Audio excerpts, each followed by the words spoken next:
It may have all the makings of a leisure activity, but this fun and games is actually serious business. You spend about $20 million making a video game. You have 100 guys work for 2 years, and you sell it for about $59.99. And when you add up all those $59.99s and more, you get an American video games industry that was worth $10.5 billion in 2009. According to the Entertainment Software Association, the industry employs 120,000 people nationwide. I'm surrounded. More and more, a growing percentage of that workforce calls North Carolina home. There's about 45 companies total and about 1,200 to 1,500 employees in the Triangle area. You've got Los Angeles, the San Francisco Bay Area, Seattle, Austin, Texas, and Raleigh. I mean, those are really the areas where I think you find the most concentration of developers. The industry in the Triangle traces its roots to the 1990s and the virtual reality research that was taking place at UNC Chapel Hill. From those labs grew a handful of startup gaming companies. The industry was taking shape early last decade, but its real growth is recent. The games industry has probably grown by 30% over the last 5 years. When I first started in 2002, there were 20 of us here in Raleigh, and now we're about 550 worldwide. Academic institutions like UNC and NC State are a major reason for the industry's growth here.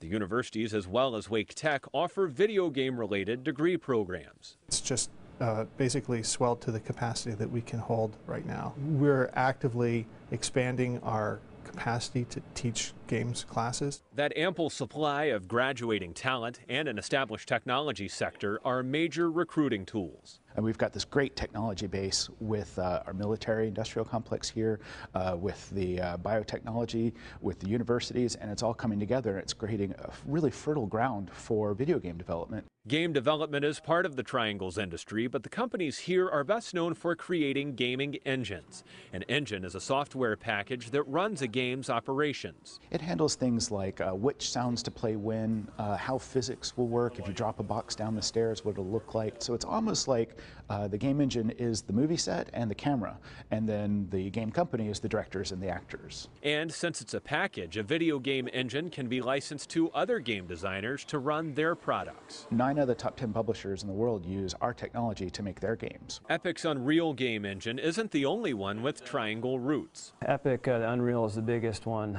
in the world, but we also have got about 4 out of the 5 top engines were kind of developed in the area, so we've got you know, a big hold on that. In addition to Epic, companies like Emergent and Vicious Cycle also make well-known engines. The Triangle is best known for its video game engine apparatus, but there's also plenty of game design going on. Insomniac Games' Ratchet & Clank has ties to the Triangle, along with Breach from Atomic Games. Epic makes Gears of War and Bulletstorm, among others. Video game characters' movements have gotten a lot more realistic over the years, and motion capture studios like this one are a big reason why. I'm wearing a suit filled with sensors right now, so every jump, every point of the gun, every step I make is being recorded and could possibly be put into a video game. The more realistic characters and graphics have made the design process much more expensive and time-consuming. It can take as many as 5 years to design a game and tens of millions of dollars. Development costs for each video game have skyrocketed over the years. I mean, just exploded to outrageous amounts of money right now. And the Raleigh community offers a much lower cost of living, and therefore the cost of making games in the Raleigh community is much lower than it is in California. That gives the Raleigh community a huge advantage as costs become a bigger and bigger factor. Entertainment is a big part of the Triangle's gaming industry, but one of the fastest growing segments here has a much more serious focus. There are several companies in this area that have been moving over gradually from more of an entertainment market to a serious game strategy. I need something that's compatible with my smartphone. This is probably one of the top 3 markets in the country for this. Instead of entertaining, serious games are designed to teach. They offer a virtual reality that can provide valuable training to employees. It really impacts a different area of the brain when they've been through an actual experience, a scenario, and then when they're going out into the field to do it for real, they're actually feeling much more prepared to do it. The simulations from serious games can create high-risk situations for sales workers, bankers, teachers, and others. Location. I'm separated from my unit. The technology is also being used to help members of the armed forces deal with trauma they've suffered on the battlefield. The military also uses the technology to train before battle. It's a huge market. Military simulations alone are over $47 billion this year in revenue. And getting involved in the corporate world right now, it's estimated that over $1.5 billion will be spent in the U.S. this year just doing this type of training. Like so many other things, video game technology is increasingly moving to smartphones. Epic's latest game, Infinity Blade, is only available on mobile devices. We didn't even know we were going to be in this business 6 months ago, and suddenly it's a huge business for us.